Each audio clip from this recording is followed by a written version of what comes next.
Caros amigos e amigas que nos acompanham pela TV Canção Nova, uma alegria, estamos começando mais uma vez a nossa Escola da Fé.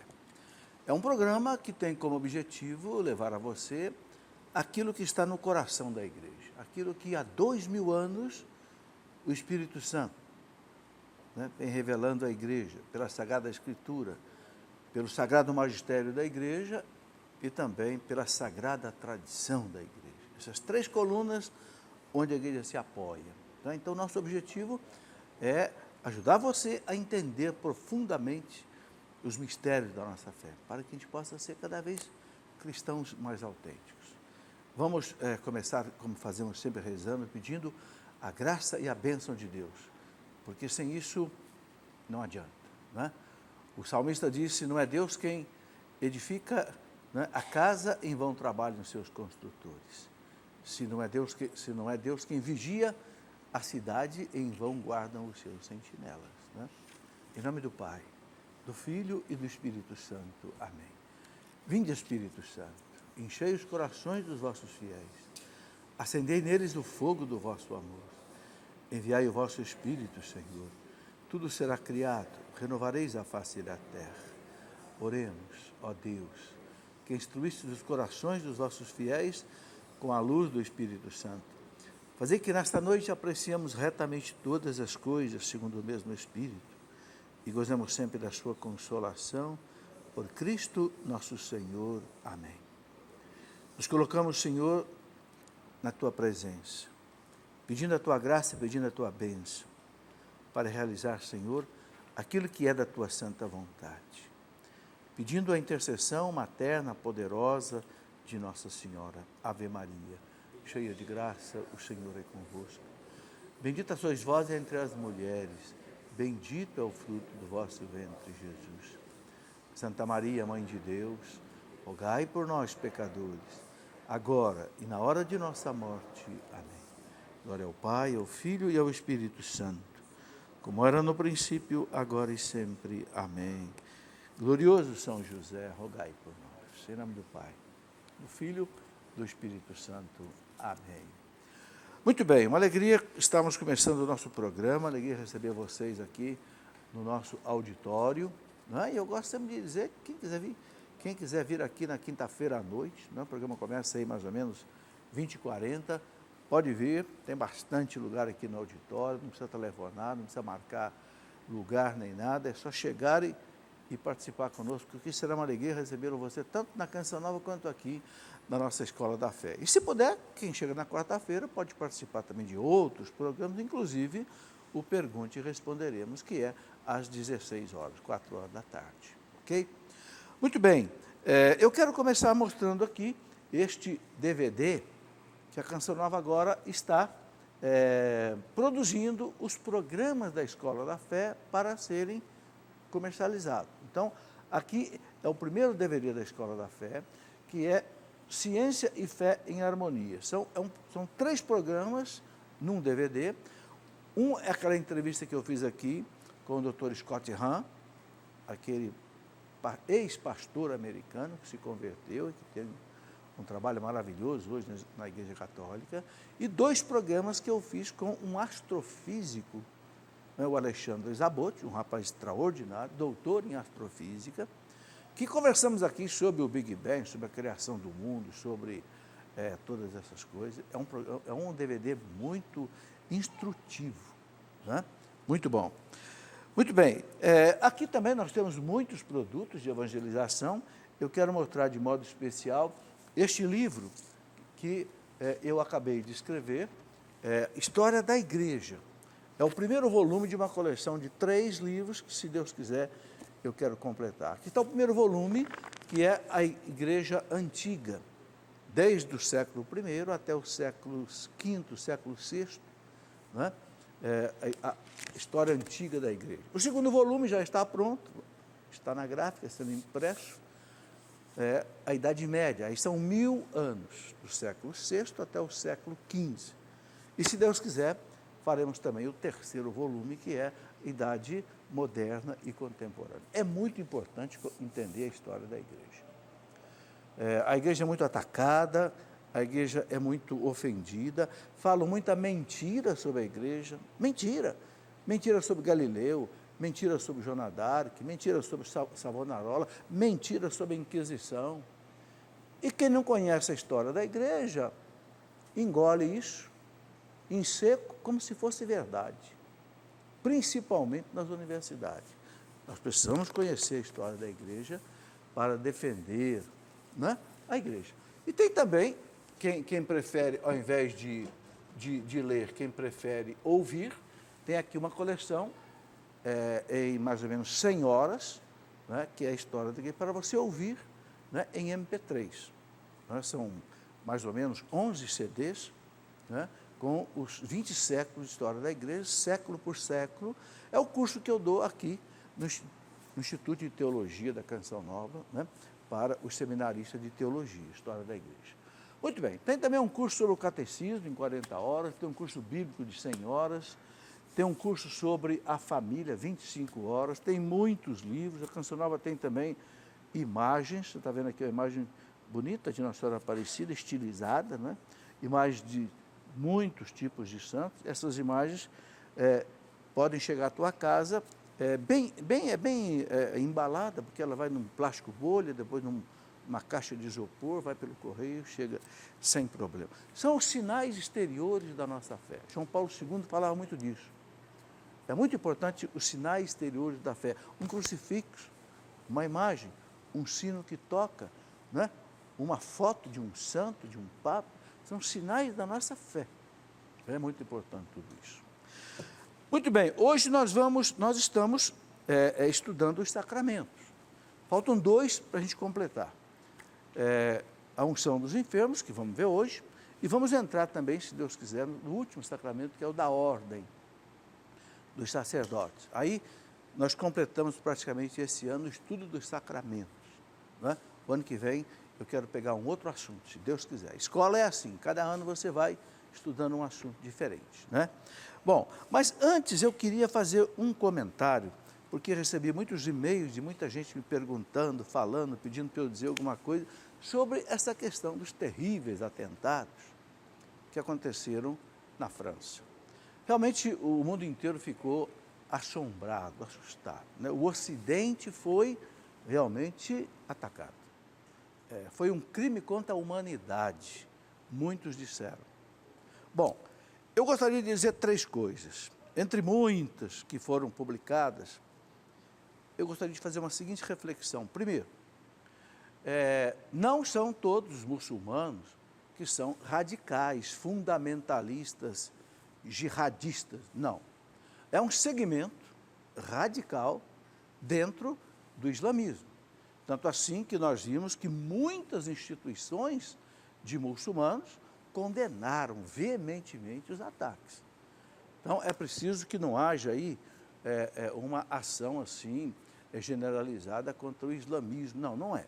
É um segmento radical, o chamado jihadistas. Por quê? Vem de jihad. Jihad é aquela guerra santa que, na verdade, existia lá desde o tempo de Maomé, lá desde o ano 622. Realmente eles tomaram, a partir do ano 622, tomaram a Espanha, tomaram todo o norte da África, tomaram toda a Palestina, tomaram toda a Pérsia, tomaram praticamente todo o Império Bizantino, que acabou caindo na mão dos turcos otomanos, que eram muçulmanos, no ano de 1453. E nessa época, realmente, os jihadistas eram, assim, faziam conquista pelas armas, né? Inclusive, Maomé II, quando conquistou Constantinopla, que era a sede do Império Romano do Oriente, que era um império cristão, o Maomé II disse para o Papa Sisto IV o seguinte: eu ainda vou dar de comer alfafa ao meu cavalo em cima do altar da Basílica de São Pedro. Algo seríssimo, né? Isso Daniel Rupp, está lá no livro do Daniel Rupp, História da Igreja, né? Quer dizer, uma promessa de que ele ia entrar cavalo na Basílica de São Pedro e dar de comer alfafa ao seu cavalo em cima, quer dizer, algo muito ofensivo, quer dizer, uma verdadeira declaração de guerra. Mas isso foi lá em 1453, quando caiu Constantinopla. Um segmento seguiu essa linha radical, os chamados jihadistas, que querem o quê? Querem implantar o islamismo no mundo inteiro, dominar o mundo para Alá a peso de armas. Então, evidentemente, essa é a primeira questão. A segunda questão, o Ocidente tem que se defender. O Catecismo da Igreja fala de uma guerra justa. O que é a guerra justa? A guerra justa, o Catecismo chama aquela guerra de defesa. Nunca é lícito uma guerra de ataque, onde você quer implantar aí um colonialismo, um imperialismo, que é simplesmente... Não, essa guerra, mas uma guerra de defesa, é legítima defesa. Como existe a legítima defesa pessoal, existe também a legítima defesa social. Só que a Igreja coloca pelo menos 4 condições para que uma guerra justa possa ser realizada. Primeiro, tem que ter consciência de que não tem mais conversação, não tem mais jeito de haver diálogo. E realmente com os muçulmanos radicais não tem jeito. Os jihadistas já provaram que não adianta ação diplomática para conversar com eles, não tem acordo. Então, o item 1 está satisfeito.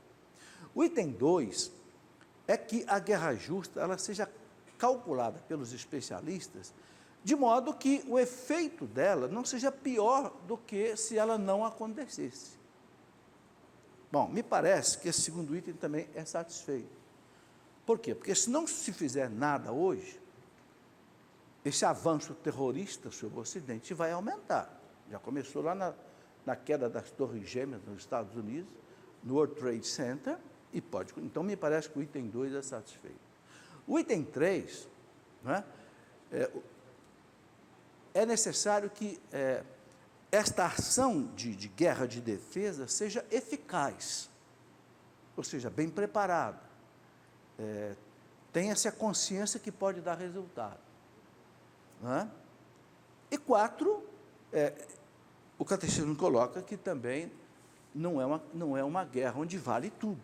Na própria guerra há uma certa ética que tem que se obedecer. Por exemplo, se você faz um prisioneiro do outro lado, você não pode matá-lo, assim, com ele dominado. Se ele morre no combate, é uma coisa, mas depois que ele foi preso, encarcerado, você não pode matá-lo mais. Então, há aí umas coisas que têm que ser obedecidas. Agora, o terceiro ponto que eu queria comentar, como é que vai resolver esse problema? É dificílimo. Ninguém sabe hoje como vai resolver.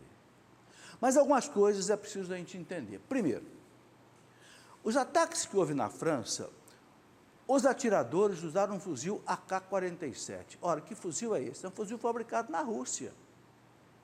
Não é um fuzil fabricado nos países árabes. Então, a primeira coisa que precisa é que os países que estão contra esse terrorismo façam um bloqueio absoluto de armas para eles.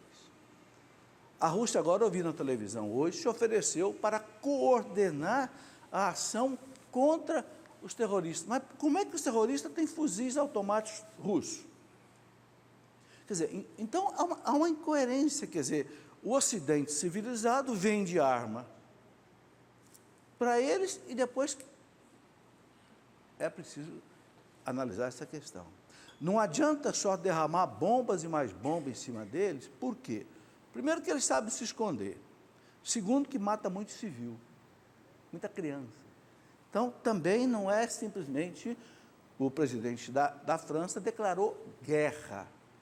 A única pessoa que pode declarar guerra numa nação é o presidente da República. Ele declarou guerra. Estamos em guerra contra o terrorismo. Mas não basta esta ação violenta. É preciso que essa ação, diz a Igreja, ela seja eficaz.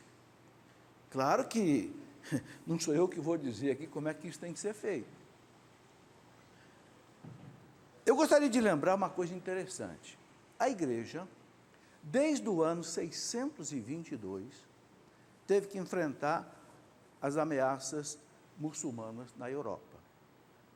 Eu já disse que a partir do ano 620 e pouco, né, os muçulmanos tomaram todo o norte da África, invadiram a Espanha, ficaram 7 séculos na Espanha, só foram expulsos da Espanha em 1492 pelos reis católicos Fernando e Isabel. dominaram a Palestina, dominaram o Império Bizantino, dominaram a Pérsia, só não dominaram a Europa, porque no ano 732, o pai do imperador Carlos Magno, Pepino o Breve, os enfrentou na batalha de Béziers e conseguiu vencê-los.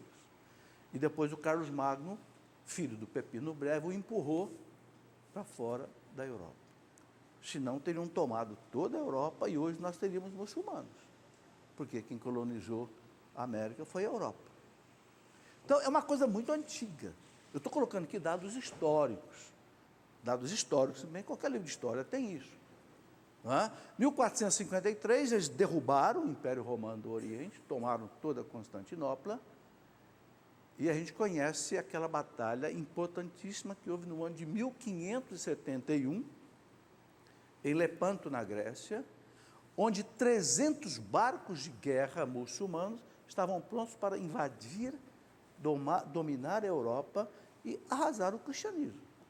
O Papa São Pio V convocou todos os exércitos cristãos da Europa para enfrentar os turcos otomanos em 1571, lá na Batalha de Lepanto, na Grécia, e houve essa batalha terrível. Graças a Deus as forças cristãs venceram, e o Papa encomendou aos exércitos cristãos, que foram chefiados pelo príncipe João da Áustria, que levassem o rosário como arma de defesa. Isso é muito significativo. É Nossa Senhora. E as forças cristãs venceram. E foi no dia 7 de outubro de 1571. Por isso, o Papa São Pio V colocou o dia 7 de outubro como o dia de Nossa Senhora do Santo Rosário. Porque, com a força do rosário, as forças cristãs da Europa barraram o jihadismo radical que queria invadir a Europa e destruir o cristianismo. Isso qualquer livro de história tem. Então, o que eu quero tirar daí para concluir? É preciso rezar. Não basta enfrentar esse fanatismo fundamentalista, fanático terrorista, não basta enfrentar simplesmente com forças humanas. É preciso implorar a Nossa Senhora do Santo Rosário a proteção para o Ocidente, como sempre foi desde o século VII. Quem conhece um pouco da história, que a história da igreja, sabe como é que é isso.